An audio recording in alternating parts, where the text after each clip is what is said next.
The dust cloud on the horizon was a death sentence for Clara Hawkins, but she didn't know it yet.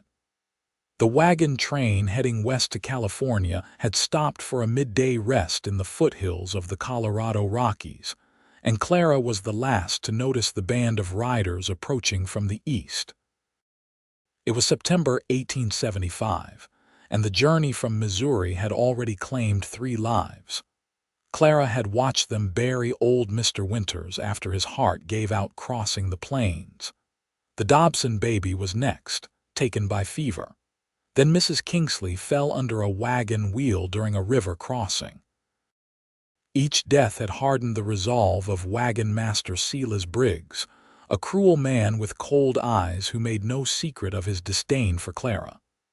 "You're slowing us down," he told her that morning as she struggled to climb onto her wagon seat. "My contract says California by winter, and I aim to keep it." Clara was 28 years old and weighed over 300 pounds. The daughter of a prosperous St. Louis merchant, she had joined the wagon train after her father's death left her penniless and at the mercy of creditors. Her cousin in San Francisco had written offering a home and a position in his dressmaking shop. It was Clara's only hope. "Riders coming." The shout came from young Billy Jenkins, the lookout. "Looks like trouble." Clara saw Silas Briggs squint toward the dust cloud, then make a swift decision. "Everyone back to the wagons. We're moving out now." The camp erupted in chaos. Mothers gathered children, men doused fires, and drivers hitched teams with frantic speed. Clara moved as quickly as her body would allow, her breath coming in short gasps as she made her way toward her wagon. She saw the Petersons climbing aboard their wagon next to hers. Martha Peterson had been Clara's only friend on the journey, sharing meals and conversation when others kept their distance. "Martha," Clara called, waving. "Wait for me." Martha glanced toward Clara, then at her husband, who shook his head firmly. She turned away, not meeting Clara's eyes. Clara's heart sank as she watched her wagon lurch forward, Sarah Jenkins at the reins. Sarah had often helped drive Clara's team when the trail grew difficult, but now she avoided looking back as the wagon joined the hasty procession. "Wait," Clara called, her voice lost in the rumble of wagon wheels and the shouts of drivers urging their teams forward.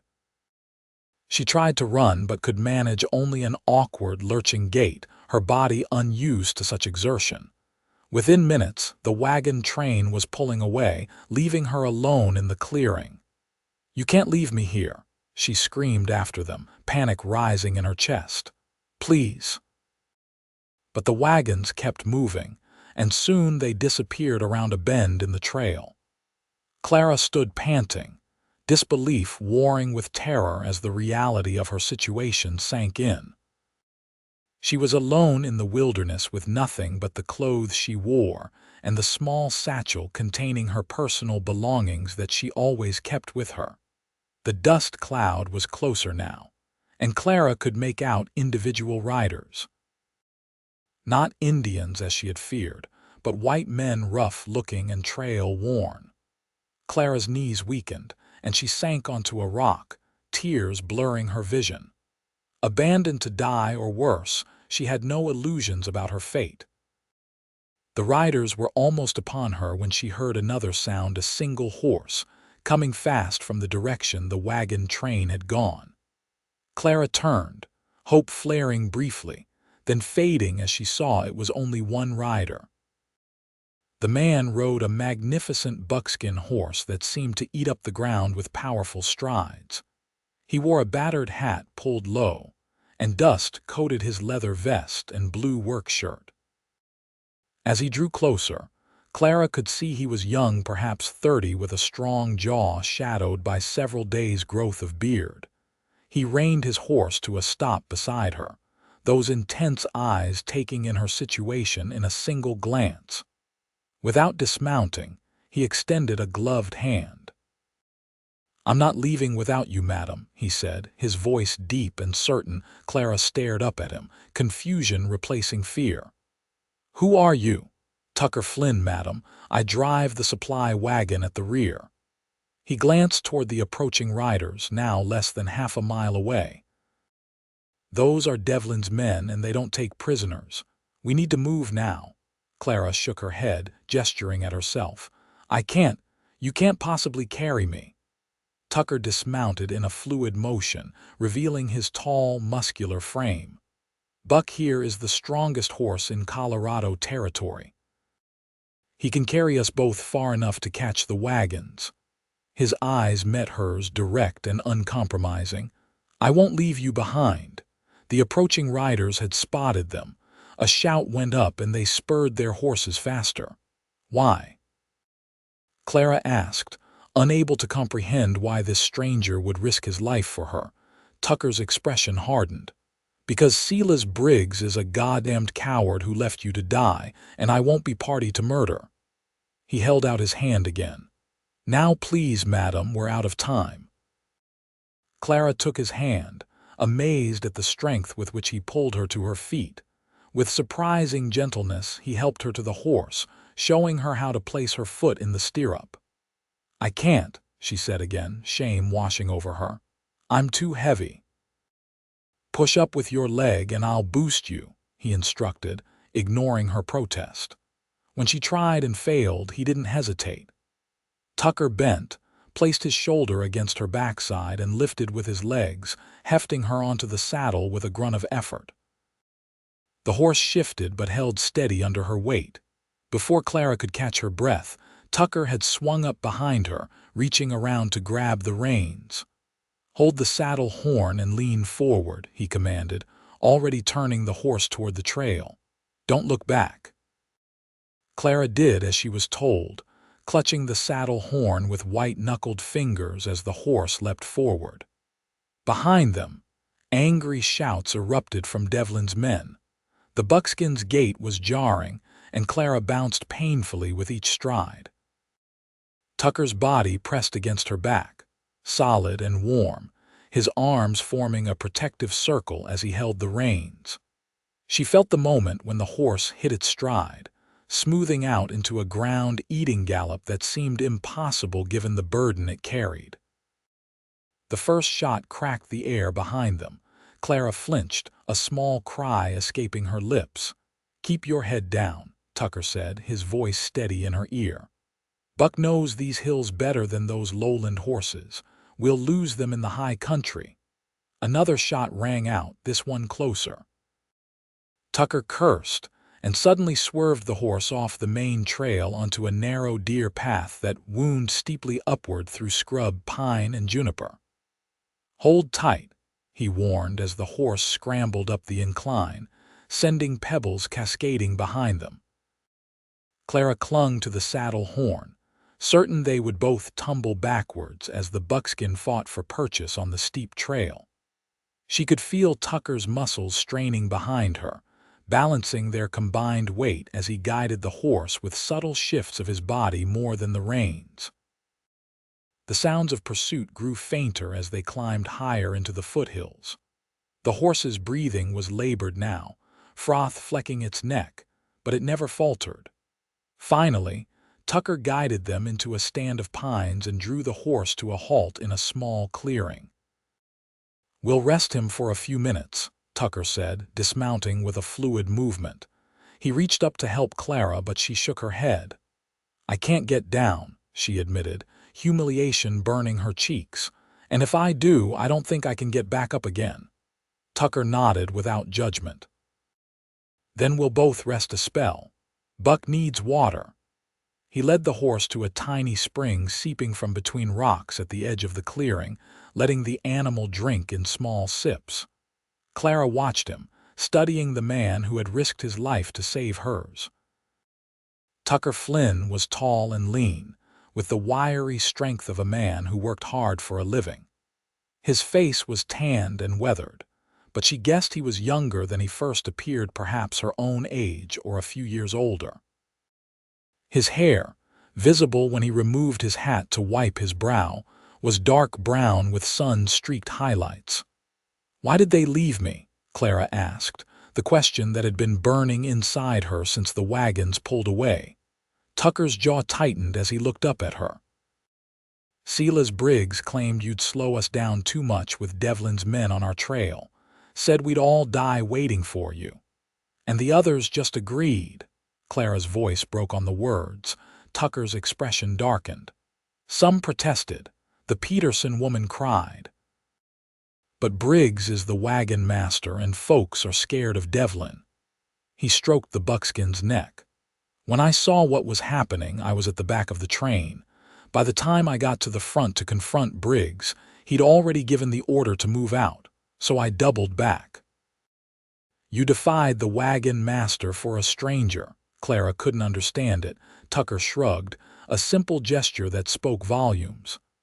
"My pa taught me a man stands for what's right, no matter the cost." He checked the horse again. "We should move.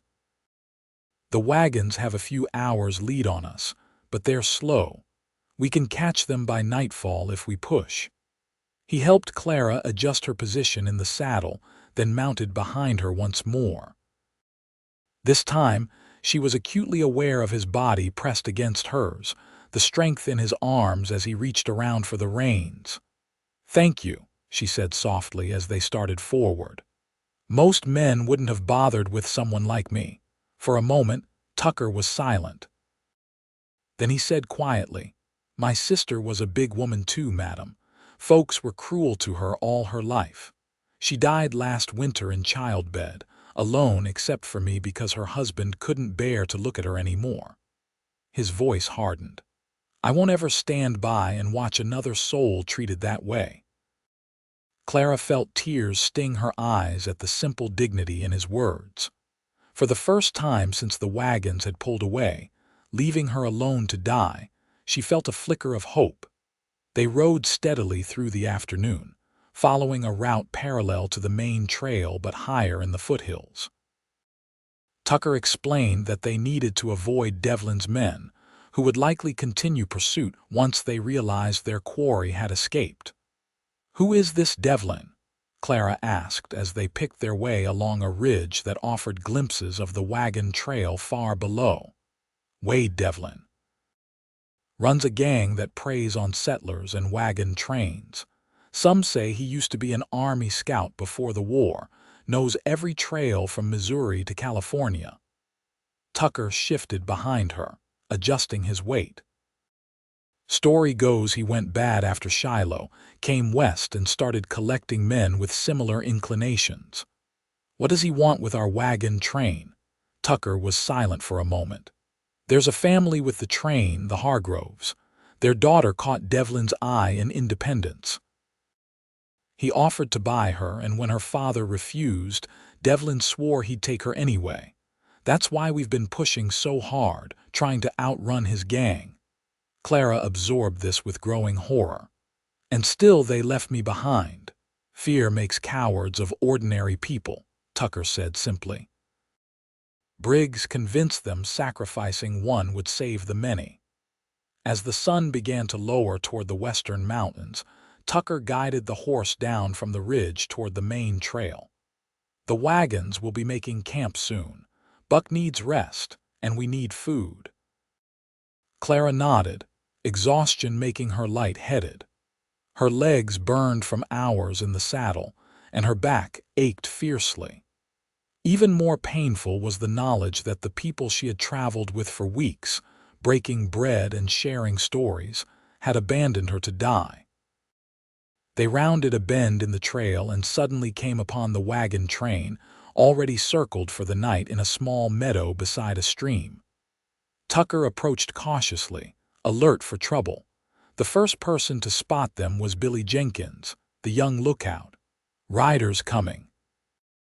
He called then with obvious shock, "It's Flynn, and he's got the Hawkins woman." A crowd gathered as Tucker guided the horse into the circle.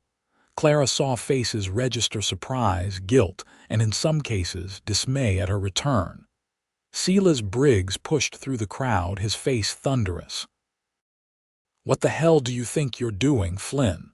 he demanded, hand hovering near the pistol at his hip. Tucker dismounted calmly, though Clara could feel the tension in his body.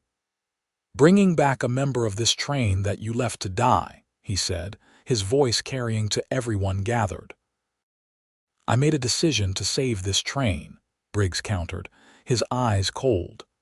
"A decision you've now jeopardized by leaving a trail for Devlin to follow." "I made sure we weren't followed," Tucker replied evenly. "And I wasn't aware your contract gave you the right to decide who lives and who dies." Several of the men shifted uncomfortably. Martha Peterson stepped forward, her face tear-stained.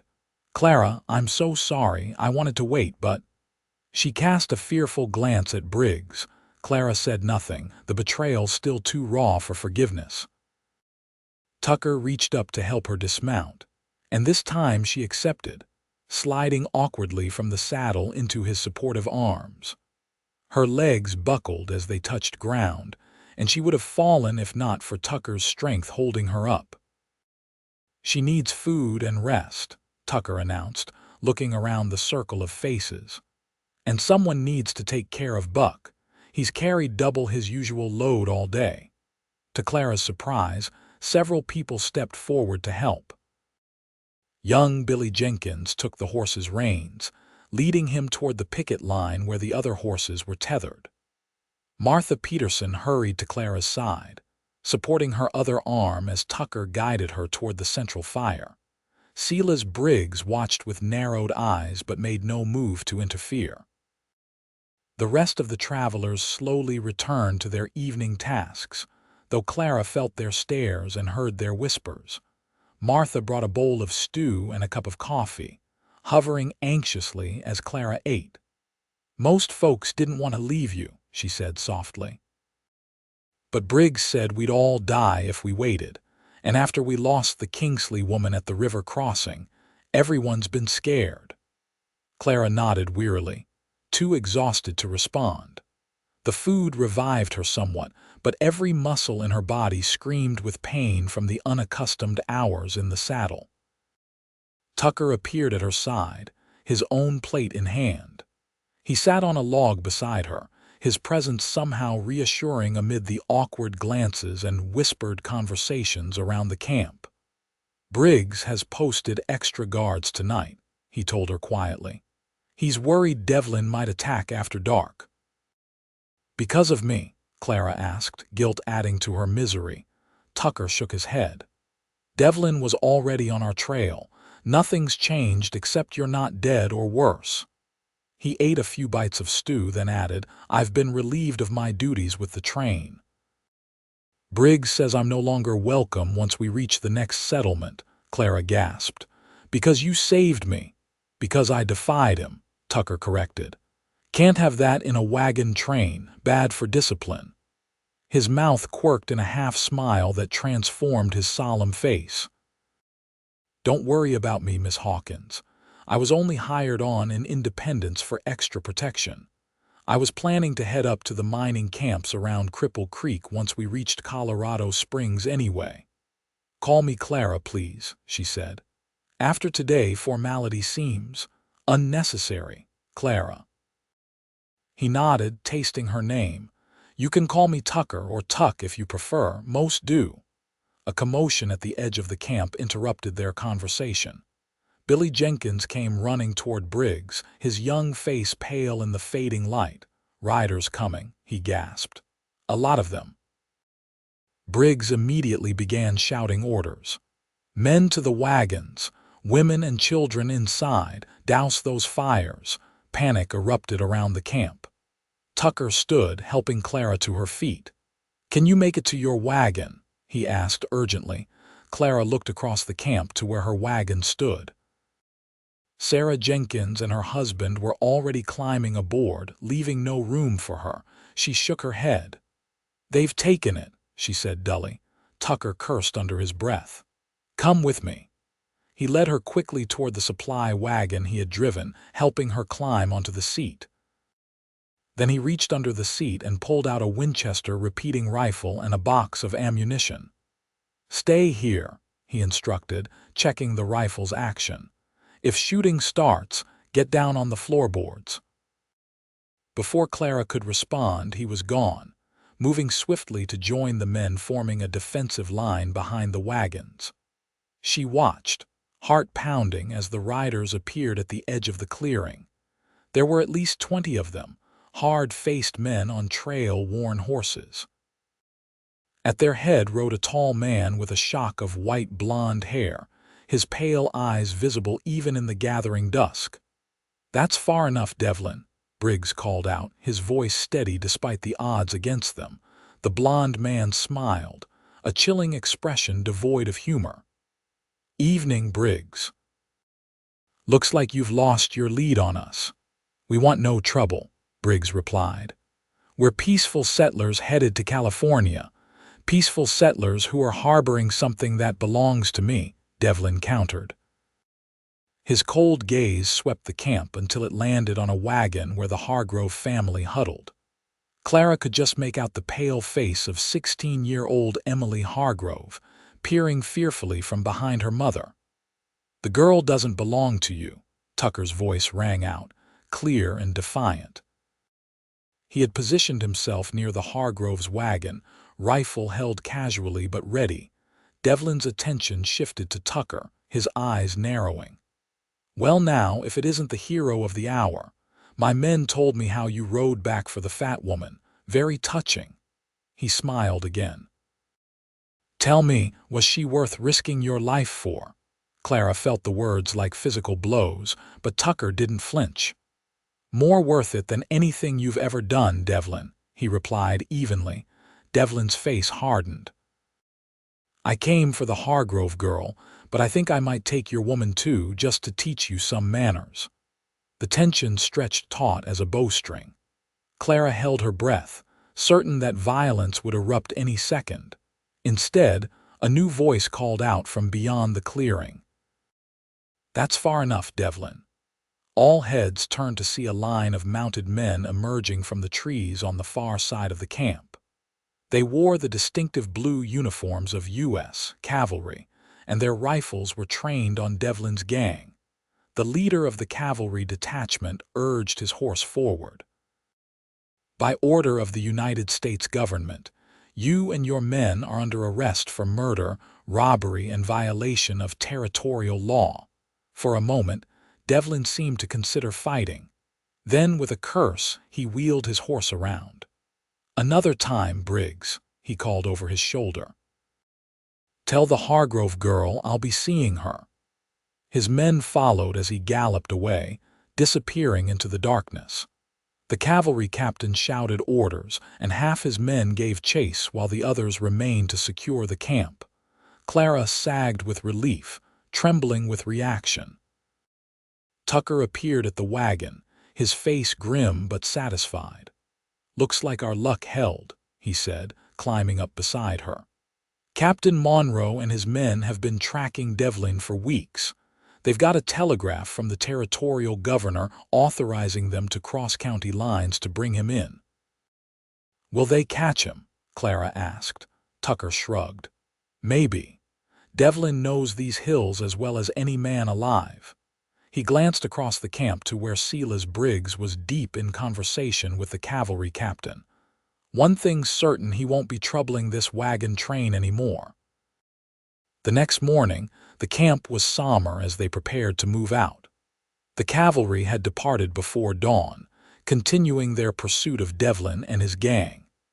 Captain Monroe had left 2 men behind to escort the wagon train to Colorado Springs, a gesture that relieved everyone's minds. Clara woke stiff and sore in Tucker's supply wagon, where he had made a bed for her while he slept on the ground nearby. She emerged to find the camp already bustling with activity, everyone eager to be on the move after yesterday's narrow escape. "Morning," Tucker greeted her, offering a cup of coffee. "How are you feeling?" "Like I've been trampled by buffalo," Clara admitted, accepting the cup gratefully. "But alive, thanks to you." Tucker nodded, his eyes scanning the camp with a watchfulness that seemed habitual. "Briggs wants to move out within the hour. We should reach Colorado Springs in 3 days if the weather holds." Clara sipped her coffee, dreading the question she had to ask. "What happens to me now? My wagon." "Is still your wagon," Tucker interrupted firmly. "I spoke with the Jenkins family. They've agreed to return it to you and ride with the Petersons." Clara stared at him in surprise. "How did you manage that?" A hint of that transformative smile touched his lips. "Let's just say Mr. Jenkins saw the error of his ways when I explained how theft is viewed by territorial law." Despite everything, Clara laughed. "You didn't." "I might have mentioned that Captain Monroe would take a dim view of property theft within the wagon train," Tucker admitted, his eyes crinkling at the corners. "Jenkins decided it was in his best interest to return what wasn't his." Before Clara could thank him, Silas Briggs approached, his expression cold. "Flynn," he acknowledged stiffly. "Miss Hawkins. We're moving out soon. I expect both of you to be ready." Tucker nodded, his own expression shuddering. "We'll be ready." Briggs hesitated, clearly uncomfortable. "The escort Captain Monroe provided will accompany us to Colorado Springs. After that, we continue to California." His eyes flicked to Clara. "All of us." It was as close to an apology as the proud man would offer. Clara merely nodded, unwilling to give him the absolution he sought. After Briggs walked away, Tucker helped Clara to her feet. "Let's get you back to your wagon." The Jenkins family had indeed vacated her wagon, though they had left it in disarray. Clara climbed aboard with Tucker's assistance, surveying the mess with resignation. "I'll drive for you today," Tucker offered, seeing her exhaustion. "You can rest inside. Tomorrow will be easier." Clara hesitated, reluctant to impose further on the man who had already risked so much for her. "What about your duties?" "I've been relieved, remember?" Tucker's mouth quirked. Besides, Briggs assigned the supply wagon to young Billy Jenkins. The boy's been wanting more responsibility. As the wagon train lurched into motion, Clara settled onto her bedroll inside the wagon, listening to Tucker's occasional commands to the horses. Despite her physical discomfort and the lingering betrayal of her fellow travelers, she felt an unfamiliar sense of security knowing he was there. The journey to Colorado Springs passed without further incident. Devlin's gang had disappeared into the high country, and the cavalry escort provided reassurance against other potential threats. Each day, Clara grew stronger, eventually joining Tucker on the wagon seat for part of the day's travel. They talked as the miles rolled by, sharing stories of their lives before the wagon train. Clara told him about her father's mercantile business in St. Louis, how she had learned bookkeeping and helped manage the store until his death revealed his massive debts. "The creditors took everything," she explained, watching the mountains draw closer on the horizon. "My cousin in San Francisco is my only family now. She offered me a place in her dressmaking shop. She says my skill with numbers will help her business grow." Tucker spoke less about his past, but Clara learned he had grown up on a small farm in Kentucky, fought for the Union during the war despite his southern roots, and drifted west afterward, unable to settle back into peacetime farming. "My sister Martha stayed on the farm with her husband," he explained, his voice softening when he spoke of her. "She was 10 years older than me, practically raised me after our mother died. When I came back from the war, she had 2 little ones of her own." His expression darkened. "Her husband Thomas was a decent man before the war, but he came back changed. Started drinking, couldn't hold work. Blamed Martha for everything, especially her size." Clara listened quietly, sensing the pain beneath his measured words. "When she died last winter, I couldn't stay," Tucker continued. "I'd promised her I'd look out for her boys, but Thomas wouldn't have it, said I turned her against him." He shook his head. "Last I heard, he'd sent the boys to his sister in Tennessee and headed west himself." "I'm sorry," Clara said softly, understanding now his fierce reaction to her abandonment. "You must miss her very much." Tucker nodded, his gaze fixed on the trail ahead. "She was the best person I ever knew, kind to everyone, no matter how they treated her." He glanced at Clara. "Reminds me of you that way." Clara felt her cheeks warm at the unexpected compliment. "You barely know me." "I know you haven't spoken a word against the people who left you behind," Tucker pointed out. "That says something about your character." The evening before they were due to reach Colorado Springs, Tucker found Clara sitting alone by a small fire at the edge of camp. The rest of the travelers had gradually begun speaking to her again in the days following her rescue, but Clara kept mostly to herself, the wound of their betrayal still too fresh. "May I join you?" Tucker asked, gesturing to the log beside her. Clara nodded, making space for him. They sat in comfortable silence for a while, watching the flames dance. "Tomorrow we reach Colorado Springs," Tucker finally said. "The train will rest there for a few days before continuing west." "And you'll head to Cripple Creek," Clara finished for him, surprised by the pang of loss she felt at the thought of his departure. Tucker nodded, poking at the fire with a stick. "There's good money in the mines for a man willing to work hard, or so they say." Another silence fell between them, heavier this time. "You could come with me," Tucker said suddenly, his eyes still on the fire. "To Cripple Creek." Clara stared at him, certain she had misheard. "What?" Tucker met her gaze, his expression earnest. "Cripple Creek is growing fast. They need people with skills beyond mining. Someone who knows bookkeeping would find plenty of work." "But my cousin," Clara began, "will understand if you write to her explaining you've found an opportunity closer," Tucker finished. "California's a long way, Clara. And you'd be starting over there just the same as anywhere." Clara's heart raced at the unexpected suggestion. "Why would you want me to come with you?" Tucker set aside his stick and turned to face her fully. "Because in the past week, I've come to admire you more than any woman I've ever met. Because you deserve better than to be surrounded by people who were willing to leave you behind when it was convenient." He paused, seeming to search for words.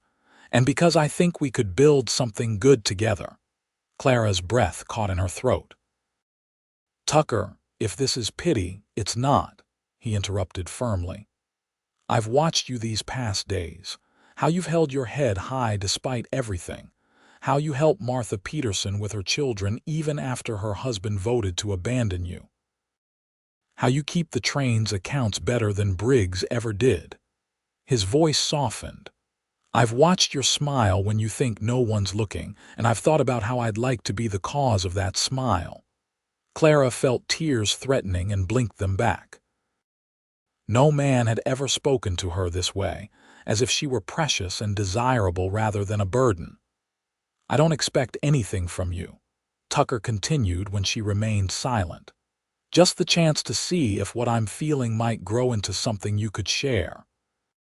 Clara looked at this man who had risked his life for her without hesitation, who had defended her when others wouldn't, who saw her for who she was rather than the size of her body. "Yes," she said simply. "I'll come with you to Cripple Creek." The smile that transformed Tucker's face made her heart skip a beat. He reached out hesitantly, and when she didn't pull away, he took her hand in his. "I promise you won't regret it," he said softly. Colorado Springs bustled with activity when the wagon train arrived the following afternoon.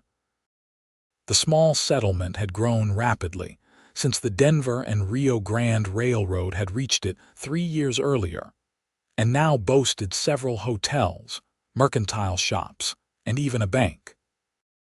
The wagon train established camp at the edge of town, and Silas Briggs announced they would remain for 3 days to rest and resupply before continuing the journey west. Clara and Tucker made their plans quietly, not wanting to draw attention until necessary. On their second day in Colorado Springs, they visited the local land office, where Tucker inquired about opportunities in Cripple Creek. The clerk, a thin man with ink-stained fingers, shook his head. Cripple Creek's barely a camp right now, not a proper town, he explained. Just a few prospectors and their claims. Might be gold there, might not. He eyed Tucker speculatively. You looking to mine, or you got other skills? I can turn my hand to most things, Tucker replied. Was hoping there might be work for a man willing to labor. The clerk nodded. Always need for strong backs, but it's rough country and rougher men. His gaze shifted to Clara, standing quietly beside Tucker. No place for a lady, if you don't mind my saying. Before Tucker could respond, Clara spoke up.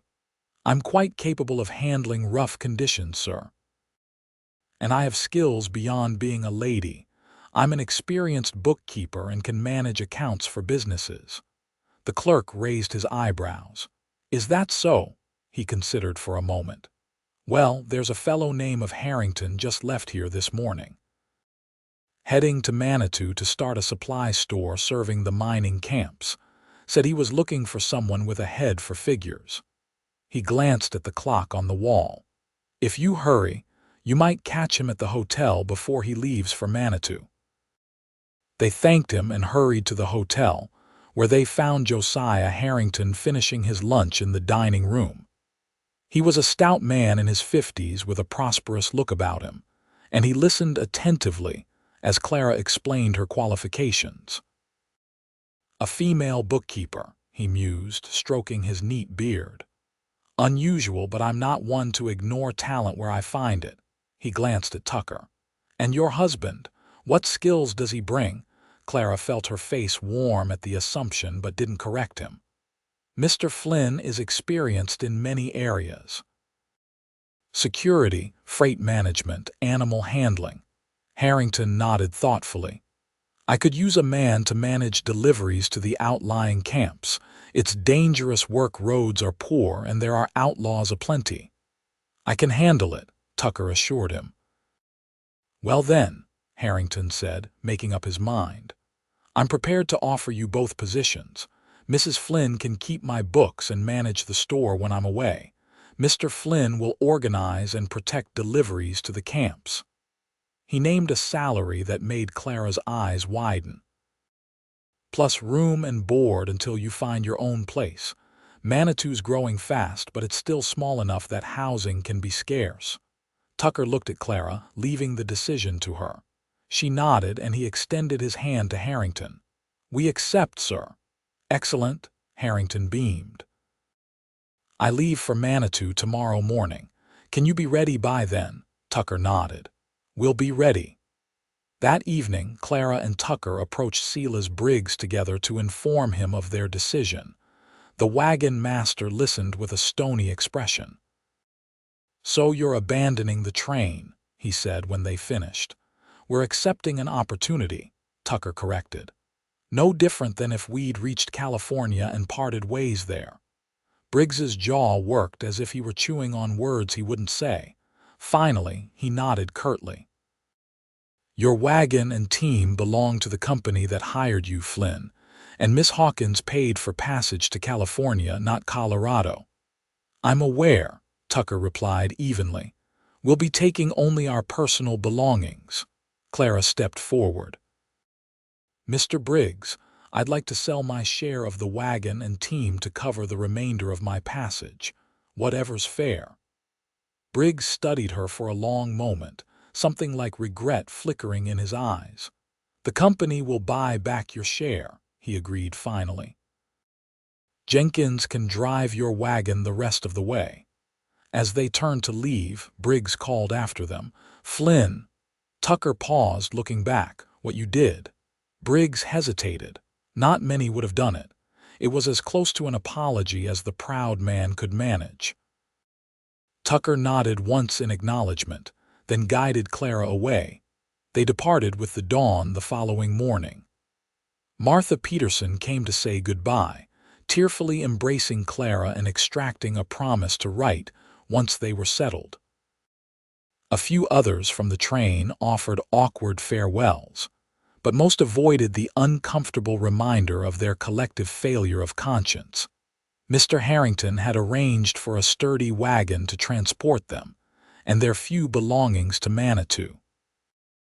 As Colorado Springs faded behind them and the road wound into the foothills, Clara felt a surprising lightness despite the uncertainties ahead. "Having second thoughts?" Tucker asked, noticing her pensive expression. Clara shook her head. "Just the opposite. I feel like I'm finally heading where I'm meant to be." Tucker's smile warmed her more than the morning sun. "I feel the same." Manitou nestled at the foot of Pikes Peak, its mineral springs drawing visitors seeking health cures. Beyond it, the rugged mountains harbored the mining camps that were springing up wherever color showed in a prospector's pan. Harrington's store occupied a prime location near the town's center, a solid building with the store in front and living quarters in back.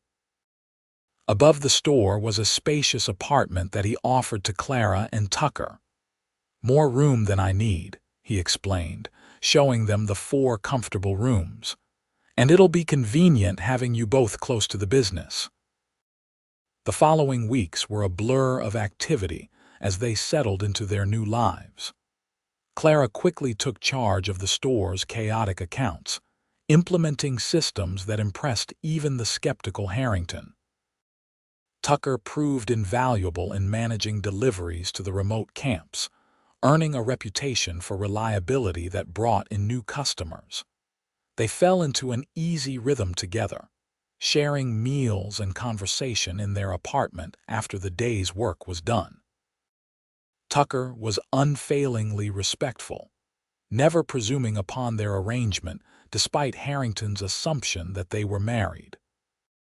As autumn deepened toward winter, Clara found herself watching Tucker when he wasn't aware the careful precision of his movements, the kindness in his interactions with customers, the quiet strength that seemed to anchor him. She noticed how he always made sure she had the most comfortable chair, how he stocked the kitchen with her favorite foods, how his eyes sought hers across a crowded room. One evening in early December, they sat before the fireplace in their small parlor, Clara working on accounts while Tucker cleaned his pistol, a habit from his days on the trail. "Harrington says business has doubled since we arrived," Clara remarked, setting aside her ledger. "He's talking about opening a second store in Colorado Springs next year." Tucker nodded, reassembling his weapon with practiced ease. "He's a smart businessman, sees opportunity where others don't." He glanced at her, a familiar warmth in his eyes. "Like when he hired you." Clara smiled, still unused to such easy praise. "He hired us both." "Because you convinced him," Tucker pointed out. "I was just along for the ride." A comfortable silence fell between them. Outside, snow had begun to fall, blanketing Manitou in white. Clara watched the flakes swirl past the window, thinking how different her life might have been if Tucker hadn't ridden back for her that day. "I've been thinking," Tucker said suddenly, setting aside his cleaned pistol. "About us." Clara's heart quickened. "What about us?" Tucker leaned forward, his expression earnest. "When Harrington assumed we were married, we didn't correct him because it was convenient for our employment, but I've come to realize there's more to it than that." He took a deep breath. "At least for me." Clara hardly dared breathe as he continued. "I know it's only been a few months," Tucker said, his voice softening. "But I've never been more certain of anything in my life. I love you, Clara. Not because I saved you or you needed saving, but because of who you are, your strength, your kindness, your dignity in the face of cruelty." He reached for her hand. "I'd be honored if you'd consider making our arrangement real, if you'd be my wife." Clara stared at him, tears blurring her vision. "You want to marry me, truly?" Tucker smiled, that transformative expression that made her heart skip.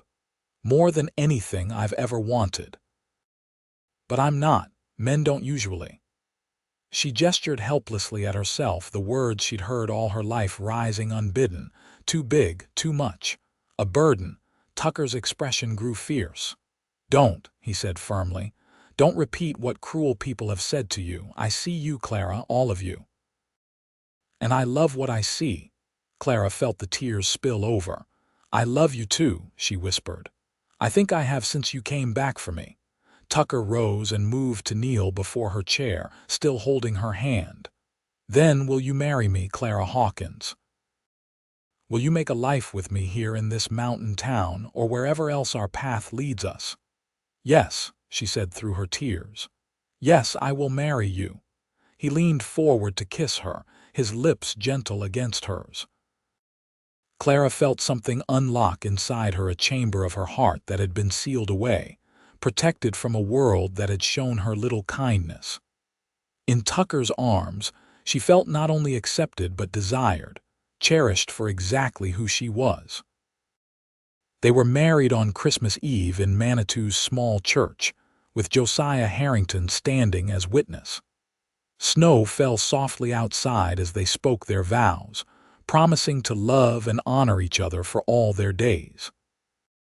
The town embraced the newlyweds, many having heard the story of how they met, embellished now into a tale of heroic rescue and devotion that made Tucker uncomfortable, but seemed to satisfy the romantic notions of Manitou's citizens. As winter gave way to spring, their business thrived.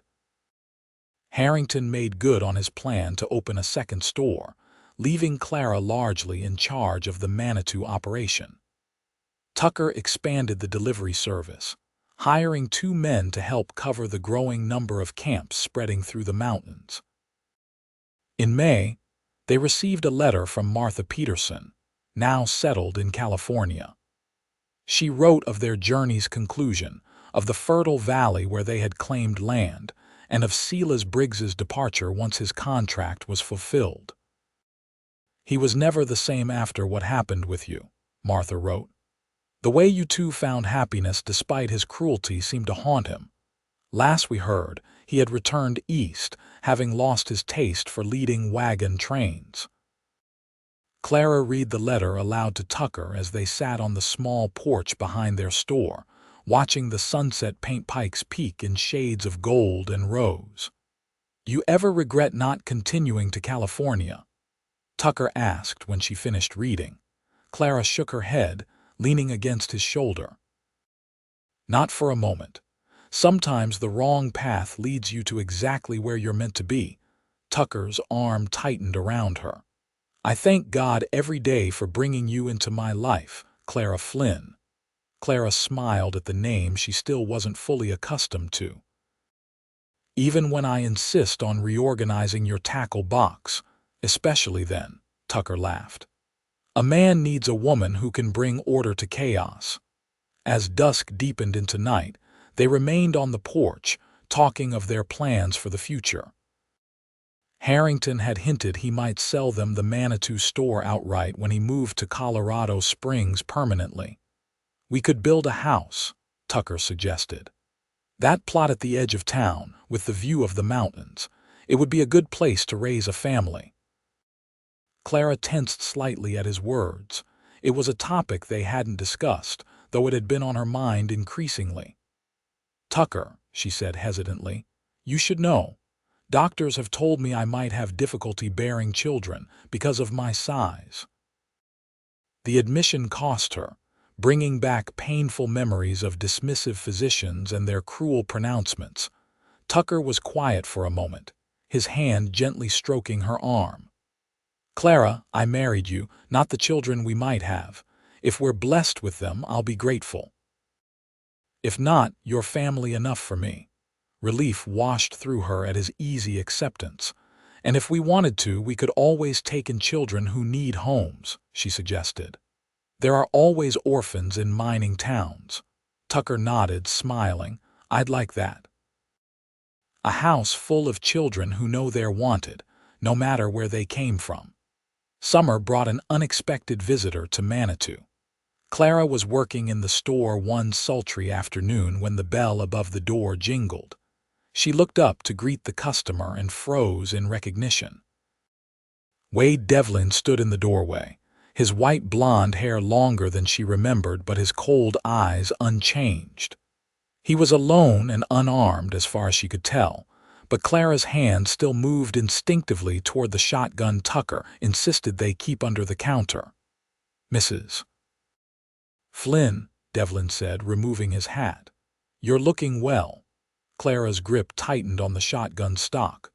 "What do you want, Devlin?" He smiled, that same chilling expression she remembered from the night at the wagon camp. "Just passing through. Thought I'd pay my respects to the happy couple." He glanced around the store. "Quite a nice setup you've made for yourselves." "My husband will be back any minute," Clara said, proud that her voice remained steady. "I'm counting on it," Devlin replied, leaning casually against the counter. "We have unfinished business, your husband and I." The bell jingled again, and Tucker entered, stopping short when he saw their visitor. His hand moved to the pistol at his hip. "Devlin," he said, his voice hard, "you're a long way from where you should be. Last I heard, the territorial marshal had a price on your head." Devlin shrugged. "Rumors of my notoriety are greatly exaggerated."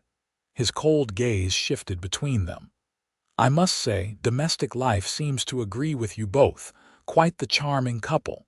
"State your business or leave," Tucker said flatly, moving to stand beside Clara. "Can a man pay a social call?" Devlin's smile faded. "Actually, I came to deliver news. Thomas Wilkes is in Cripple Creek. Thought you might want to know, considering your history." Clara felt Tucker stiffen beside her. "Thomas, my brother-in-law," Devlin nodded. "One and the same. He's working a claim up there, doing well from what I hear. Talks about his dead wife sometimes when he's in his cups, and his sons." "Why are you telling me this?" Tucker demanded. "Call it a debt repaid," Devlin said cryptically. "You showed mercy once when you could have shot me in the back." "I'm not a man who forgets either a kindness or a slight."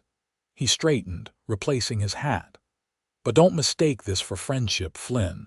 If our paths cross again professionally, I won't hesitate." With that, he turned and left, the bell jingling cheerfully in his wake. Tucker immediately moved to the window, watching until Devlin mounted his horse and rode away. "What was that about?" Clara asked, still shaken. "When did you spare his life?" Tucker turned back to her, his expression troubled. "The night the cavalry came." Devlin circled back, tried to grab Emily Hargrove. "I caught him at it, had him dead to rights." He shook his head. "I should have shot him, but I couldn't do it. Not in cold blood with his back turned." "And now he's telling you about Thomas," Clara said, understanding dawning. "Do you believe him?" Tucker ran a hand through his hair. "Devlin's many things, but he's not a liar. If he says Thomas is in Cripple Creek, I believe him." Clara moved to her husband, placing a hand on his arm. "What will you do?" Tucker was silent for a long moment. "I don't know. Thomas and I didn't part on good terms. He blamed me for turning Martha against him, though God knows she had reason enough to leave him." His expression darkened. "And he sent my nephews away. I promised Martha I'd look after them." "Then perhaps it's time to fulfill that promise," Clara said gently. "If Thomas is in Cripple Creek, maybe he knows where the boys are now." Tucker nodded slowly. "I should go to Cripple Creek, see him at least." "We should go," Clara corrected. "Together." Tucker's eyes softened as he looked at her. "It won't be an easy conversation. Thomas can be difficult." "All the more reason you shouldn't face him alone," Clara replied firmly. "We're partners, remember, in everything." The journey to Cripple Creek took 2 days on horseback. The trail winding through steep mountain passes still patched with snow despite the summer heat. The mining camp had grown substantially since they'd first heard of it, with wooden structures replacing tents and a proper main street emerging from the chaos of the early rush. They found Thomas Wilkes at his claim on the outskirts of the settlement, a promising vein that had already yielded enough gold to afford him a small cabin and hired help. He was working alongside his men when Tucker called his name. Thomas straightened, squinting against the sun. He was a tall man with the same dark hair as Tucker's, though liberally streaked with gray despite being only in his early 40s. Recognition dawned in his eyes, followed by wariness. "Tucker," he acknowledged, handing his shovel to one of his men. "Been a while." 2 years, Tucker replied evenly. "Since Martha's funeral." Thomas's jaw tightened at the mention of his late wife. His gaze shifted to Clara, taking in her size with a flicker of the familiar disdain she had endured all her life. "This your woman?" "My wife," Tucker corrected, his voice hardening slightly. "Clara, this is Thomas Wilkes, Martha's husband." Clara nodded politely, determined not to let Thomas's obvious judgment affect her. "Mr. Wilkes, we've come a long way to find you." Thomas wiped his hands on his trousers. "Best come inside, then." The cabin was sparsely furnished but clean, with signs of prosperity in the quality of the stove and the well-made furniture. Thomas poured coffee for them all, his movements stiff with unspoken tension. "How'd you find me?" he asked finally, sitting across from them at the rough-hewn table. "Wade Devlin," Tucker replied, watching his brother-in-law's reaction carefully. "Said you were doing well here." Thomas snorted. Devlin should have known. Man has eyes and ears everywhere. He sipped his coffee. "What do you want, Tucker? Didn't think we had anything left to say to each other." "I want to know about the boys," Tucker said directly. "You sent them to your sister in Tennessee. Are they well?" Something like shame flickered across Thomas's face. "They're fine. Sarah's a good woman, better with them than I ever was." "They're Martha's sons," Tucker said, leaning forward. "She wanted them to have her Bible, her mother's locket. Things I have that should be theirs." Thomas was silent for a long moment, studying the contents of his cup. When he spoke, his voice had lost some of its hardness. "I did wrong by Martha. Took me losing her to see it, but I know it now." Tucker exchanged a glance with Clara, surprised by the admission. "Blamed her for everything," Thomas continued, more to himself than to them. "Her size, her health problems, my drinking. Easier than facing my own failings."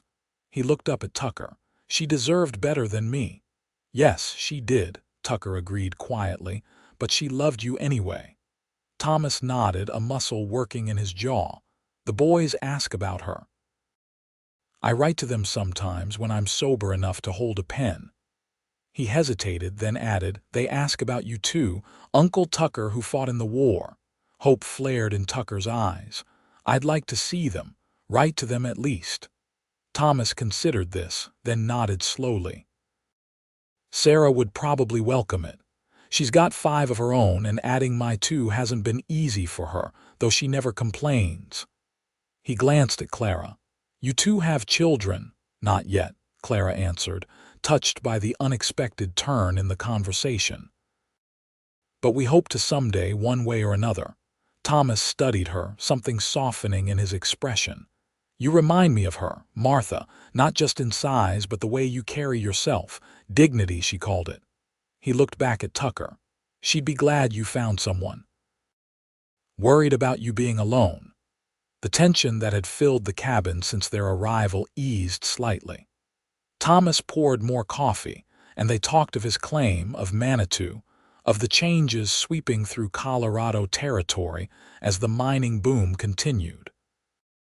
As the afternoon waned, Thomas walked them back to the center of town where they had arranged lodging for the night before their return journey. "I'll write to Sarah," he promised Tucker as they parted. "Tell her to expect word from you. The boys would like that." He hesitated, then added, "I'm heading back to Kentucky in the spring. Bought back our old farm. Thought the boys might want to come home if I can prove to Sarah I'm steady now."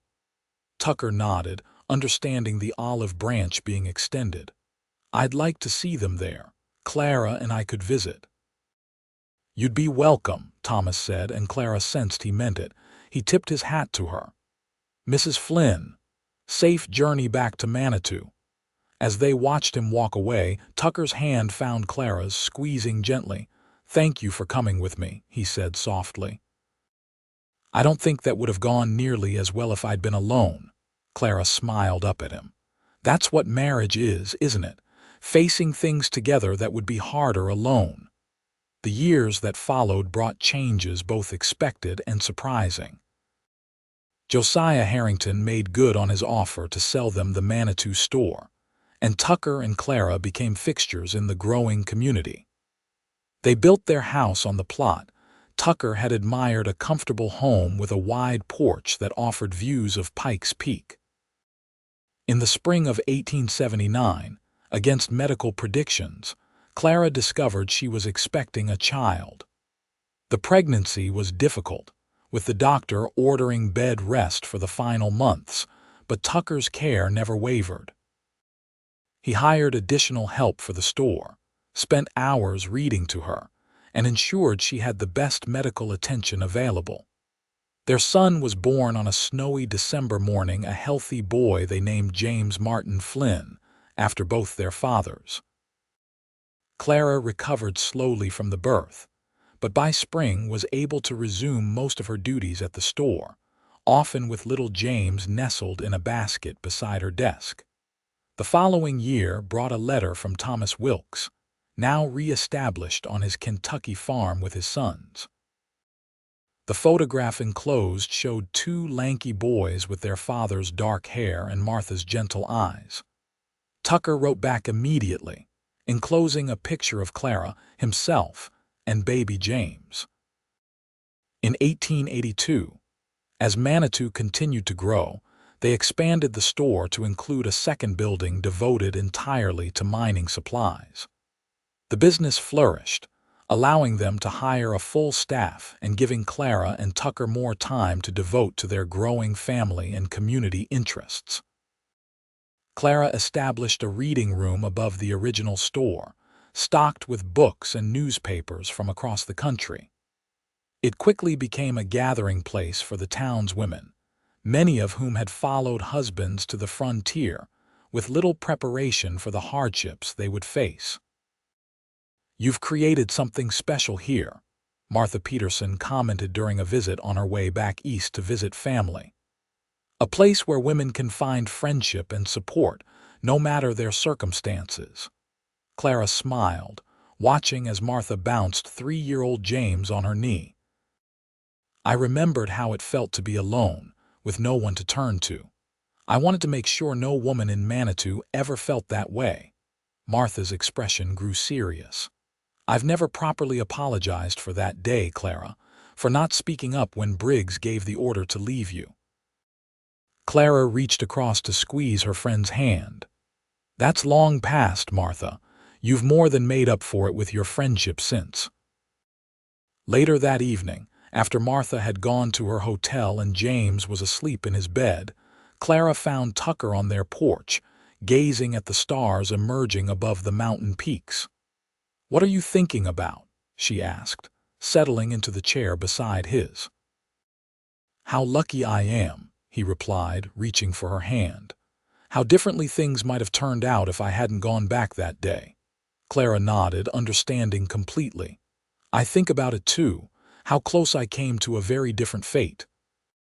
Tucker brought her hand to his lips, pressing a kiss to her fingers. "I rode back for you because I couldn't bear the injustice of it. I had no idea I was riding toward my own happiness. You ever regret it?"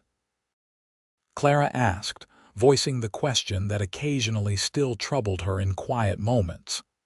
"Taking on a wife who looks like me, who struggles with things other women find easy." Tucker turned to her, his expression serious in the gathering dusk. "Clara Flynn, in the 7 years I've known you, I have never once, not for a single moment, regretted coming back for you. Your size has nothing to do with who you are to me." His voice softened. "You're the woman who built a successful business alongside me, who gave me a beautiful son despite doctors saying it couldn't be done, who created a place of learning and community for women who had neither." He stood, drawing her to her feet and into his arms. You're the woman I fall in love with again every morning when I wake beside you, and every night when I thank God for bringing you into my life." Clara felt tears prick her eyes as she leaned into his embrace. "I love you, Tucker Flynn." "And I love you, Clara Flynn," he murmured against her hair. "Every wonderful inch of you." In the decades that followed, their life together unfolded with joys and sorrows typical of any long marriage. James was joined by a sister, Elizabeth, born in 1884, and later by two children they adopted siblings orphaned in a mining accident whose father had been a regular customer at their store.